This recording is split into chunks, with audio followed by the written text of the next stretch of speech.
Okay, now we're into the scaling. So here we go. Recall that the anchor problem football had a volume of 232 cubic inches and a surface area of 189 square inches. That football is too large for flag football.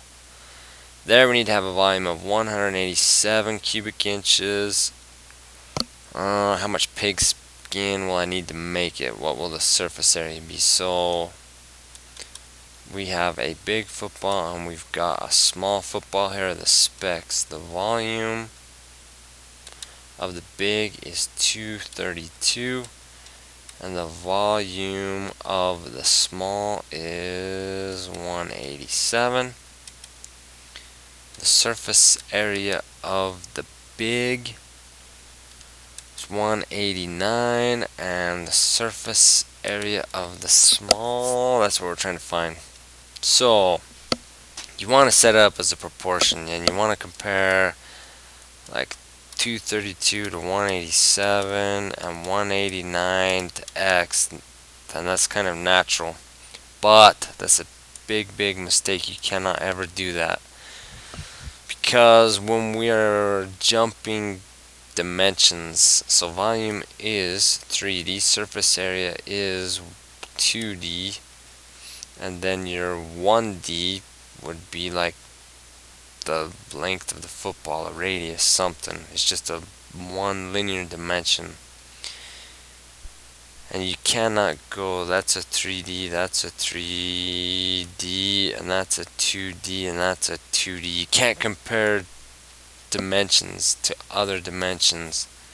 Because if you take a cube that is a 2 by 2 by 2, if you double the linear length, so if you blow it up to be a 4 by 4 by 4, if you double the linear length, you are actually quadrupling the surface area and you are 8 timesing the volume.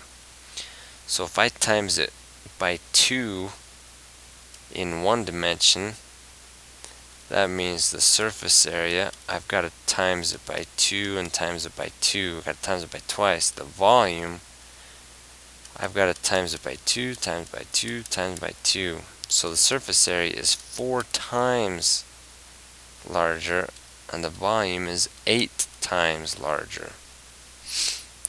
So, here we go. You cannot use proportions unless you are all in the same dimension. But we do need to find a ratio, so we're going to do 232 to 187.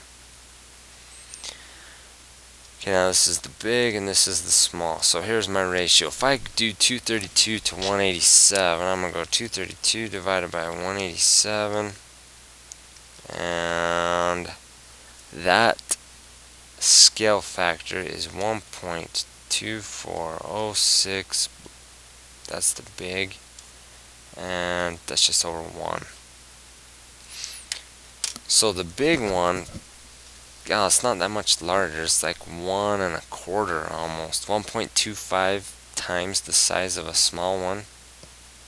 Okay, now the problem is that's volume to volume.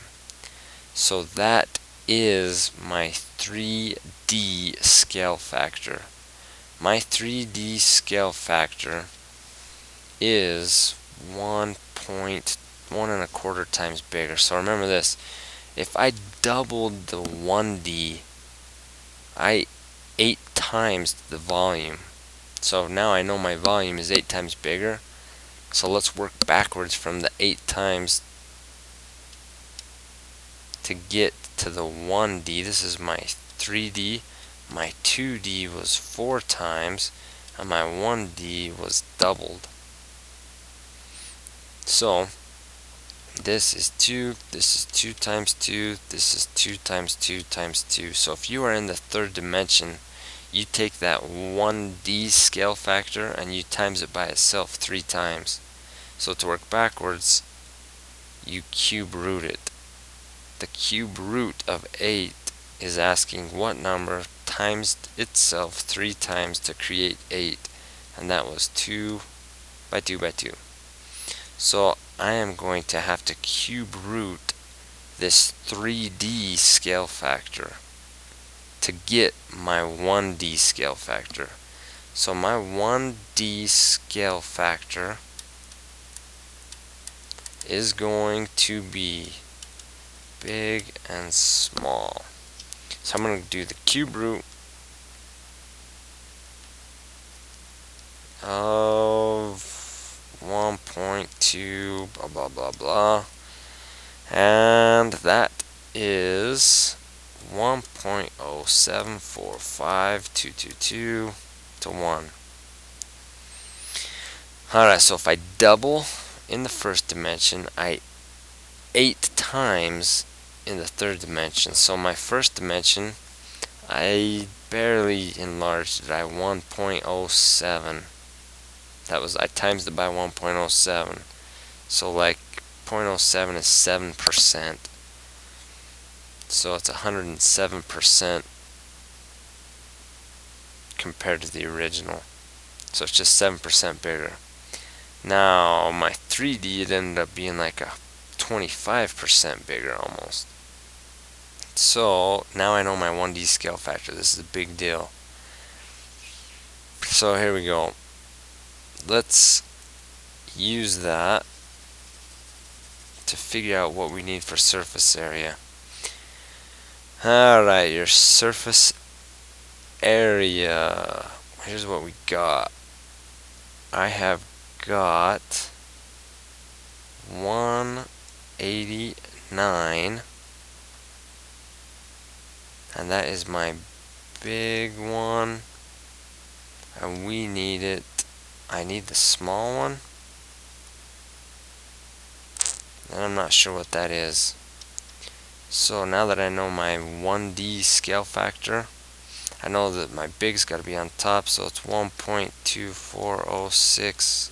That's my big, to 1 is my small, but this is 1D, and this is surface area. This is 2D, so I'm going to take this and I'm going to square it. And now you've got proportion. So just cross multiply this way. So 1.2406, if I times that by itself, whoops, let's go this way.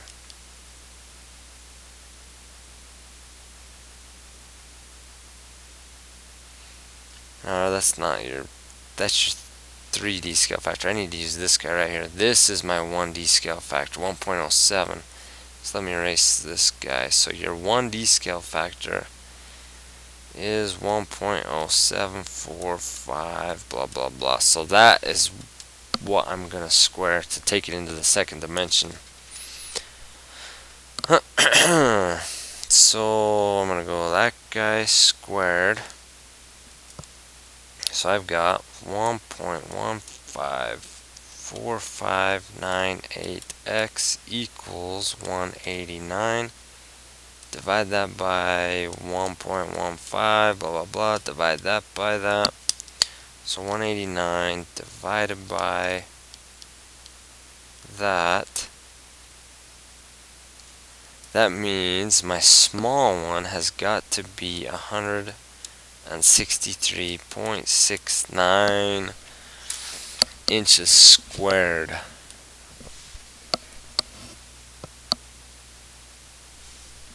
Alright, that is correct. Now let's look at, so let's look at this guy right here. So football is an ellipsoid with the circular cross section. Looking at the image below, that means that dimensions B and C are equal. So there's the dead center of the football. So if I go vertically, that's C, horizontally, that's B, and they're equal. So B equals C. And A is from tip to center. And A is longer. Okay, what's the volume of the football? From tip to tip is 13. That means A equals 13 divided by 2. So A is 6.5. And the cross-sectional radius is 4, so that means B is 4 and C is 4. So to find the volume, you're just going to use this. So I'm just going to go 4/3 times pi times A times B times C. So if you punch that all in,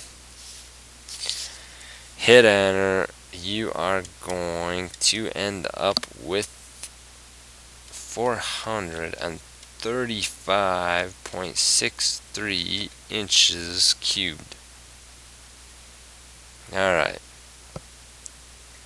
Now, let's figure out what B. B says if we double the volume, by how much are the tip to tip length and cross-sectional radius increased? Here we go. So if you're going to double the volume, so that means that's my 3D. I am in 3D. If you double the volume, that means my scale factor is 2. But I am in 3D. So let's take it back to 1D. So that means I have got to cube root it. So the cube root of 2, if we go cube root of 2, so 1D, so the scale factor, I'm just going to go SF in 1D equals 1.2599, blah, blah, blah. So that means how much are the tip to tip, how much are they increased? I'm going to times that by A, I'm going to times that by B, I'm going to times that by C. So it's increased by 1.25, like 125%. Almost 126%. Okay. I knitted a sweater for my sister that required 8.5 yards of yarn. I now want to make the same sweater for her daughter, who is 1/3 her size. Assuming that all proportions are scaled in the same way, how many yards of yarn will I need to make the daughter's sweater? You will need to know that the wool being used measures 10 to the inch, meaning that to fill 1 square inch of sweater, I will need 10 inches of yarns. And that's like your linear, that's your one-dimensional, but that's, I mean, all this is really not necessary. So, you knitted a sweater for my sister that required 8.5 yards of yarn. I now want to make the sweater for her daughter, who is 1/3 her size. So that is a 1D dimension. So from here to here is height, and that is 1 dimension. And here to here is height, so that's 1 dimension. So it is 1 to 3, or it is 3 to 1. However you want to calculate it. So if you're going from small to big, you times it by 3. If you're going from big to small, you divide it by 3, or you times it by 1/3. So timesing by 1/3 is the same as dividing by 3.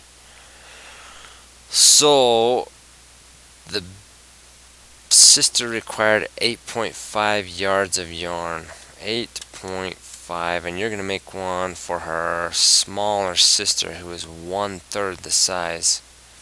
So you are going to use less yarn. You're going to make a smaller sweater, so that means we're going to shrink it down. That means we're going to divide it by 3.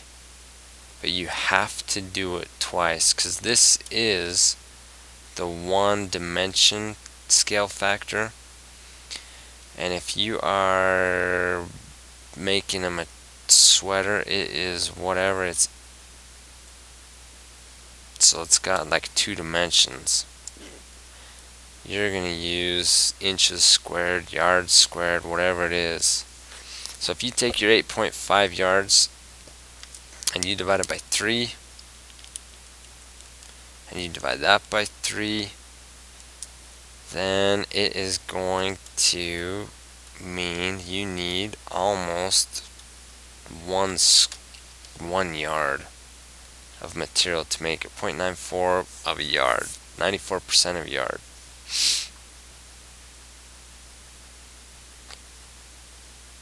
Okay, the World Globe Company makes globe maps of Earth. At present, the largest one they make has a diameter of 36.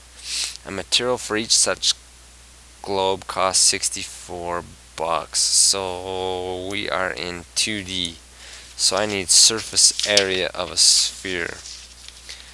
Surface area of a sphere is 4 times pi times radius squared. And the diameter is 36 inches. So we can go 4 times pi times 18 squared.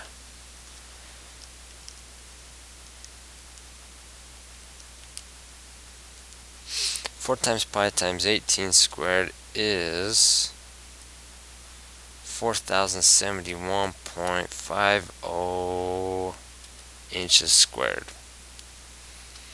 Okay, now it's going to cost 64 bucks. So you could find the cost per square inch. So if it is 4,071 inches squared and it's 64 bucks, I can find the cost per square inch. So that's going to be the dollars. So 64 divided by 4,071.5 inches squared, and that is going to simplify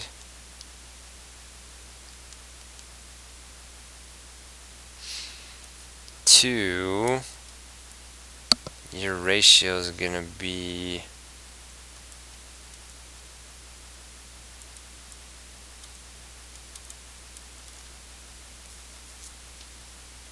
like a penny per square inch.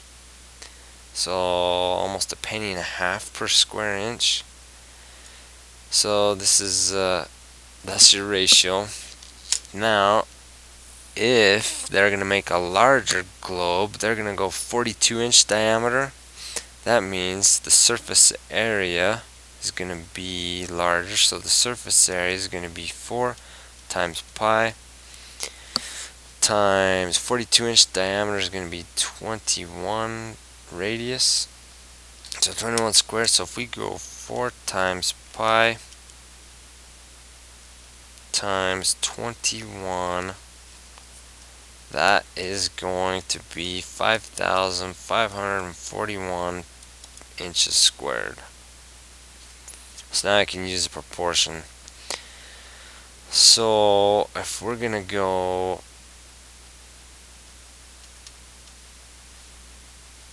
5,541 inches squared compared to 1 inch squared, and it's going to cost me 0.01473. I want to know this. So I cross multiply that and divide by 1. So just cross multiply that, and it should cost you, X is going to be about 81 bucks and 67 cents.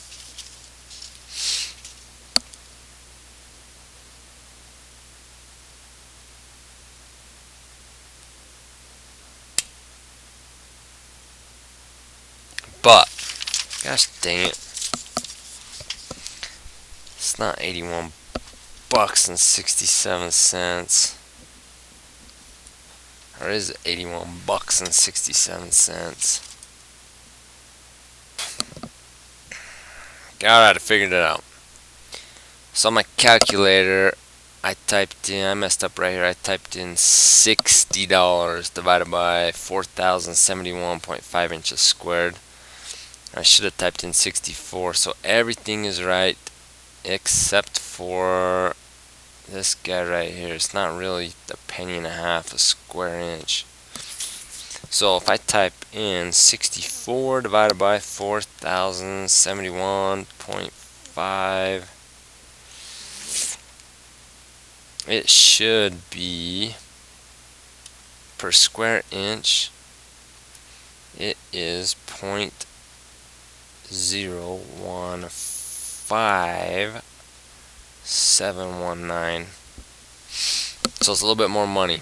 So it's like a penny, 0.57 per inch squared. Okay, so everything's going to be the same except for this is going to be 0.01, and that's not going to be 473. It is going to be 5719. So if you times that by 5,541,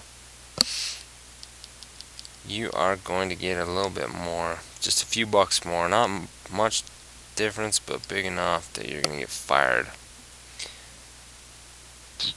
So if you times that, it is the actual cost of that globe is gonna be 87 bucks and 11 cents, not 81 bucks and 67. So like 5.5 bucks off. Close but not close enough. Okay, last one. Lorenzo and Escondida were hiking in Baxter State Park in Maine with the intent of climbing Mount Cababa. That is 5,268 feet above sea level. After a 3-hour hike, they were on top of a knoll and could see the whole mountain before them. According to the trail map, they were still 3.5 miles out from the base. Lorenzo asked, "What do you guess is the height of the peak above our present altitude?" You know, like, give me the bad news. Escondida held out her arm parallel to the ground. You see, she knew that the distance in this position between her eye and her hand is 34 inches. Her hand held a transparent ruler. On the ruler, the visible part of the mountain measured 5.5 inches.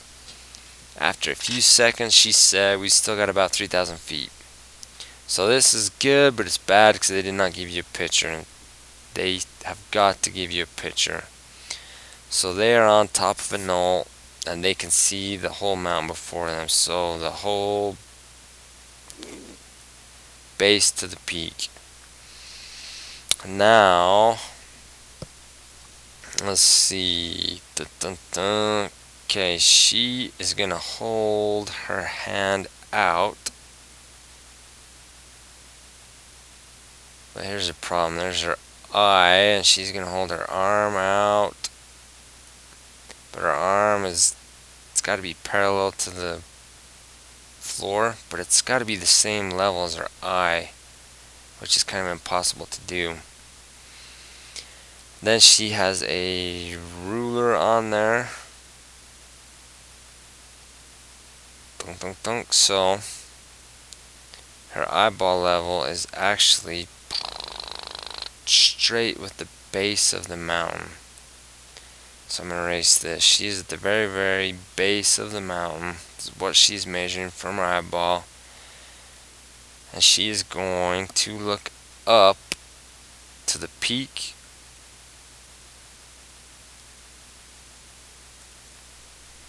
Alright, now, so at the end of her hand, she's got this ruler that's, who knows how tall it is, but she eyeballs that the peak is going to be 5.5 inches on her ruler.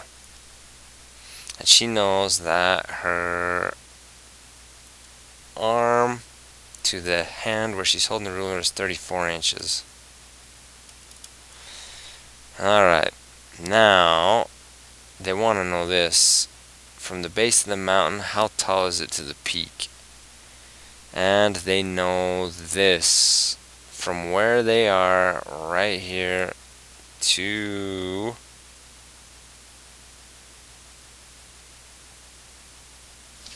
let's see, to where? The mountain is 3.5 miles away. So this is like 3.5 miles away from here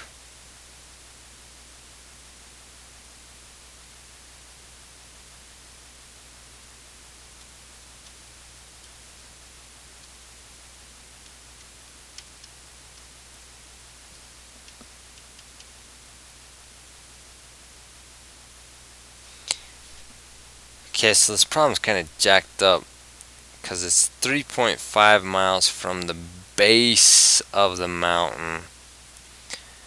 So the 3.5 miles, so they're never going to give you something this hard because they've got to give you the picture. Without a picture, you can't do this. Because they are 3.5 miles to the base of the mountain. That's only here. So from here to the base of the mountain is 3.5. So this is only going to give you tunk. So this piece right here is not gonna be the very peak of the mountain. So the only way this is gonna work is if this is like a, so it's kind of a flaw in the problem. This should be like a sheer cliff. So from here, your mountain's gonna be a sheer cliff. And now if you know it's a sheer cliff, they're going to have to hike there, and then who knows how they're going to get up to the top. But if this is the base right here, now you can calculate the very summit of the peak, the highest point on the mountain. So if we go 3.5 miles to the base, but it's some sheer cliff,